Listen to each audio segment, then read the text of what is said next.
Now, elsewhere, for the first time in 12 years, Israel has a new prime minister. This comes after a new coalition finally unseated longtime leader Benjamin Netanyahu in a tight parliamentary vote. Seung-jae has this story. For the first time in more than a decade, a new prime minister was sworn into office in Israel on Sunday as Naftali Bennett and his new coalition unseated Benjamin Netanyahu.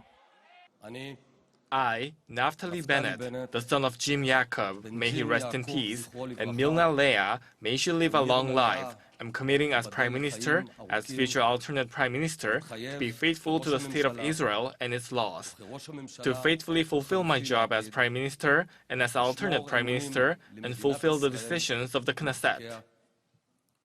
Bennett was elected Prime Minister in Israel's parliament in a razor-tight 60-59 vote, with one lawmaker abstaining.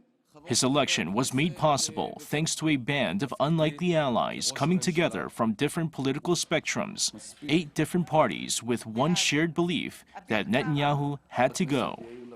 The 71-year-old former prime minister had one last speech before handing power over to Bennett, making his future intentions clear. We'll be back soon.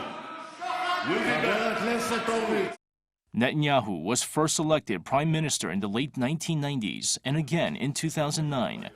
Over the last 12 years, he allowed the expansion of Israeli settlements in the occupied West Bank, frustrating Palestinian aspirations for statehood. While he recently won praise for his effective fight against the COVID-19 pandemic, he's also facing corruption charges, including bribery, fraud, and breach of trust.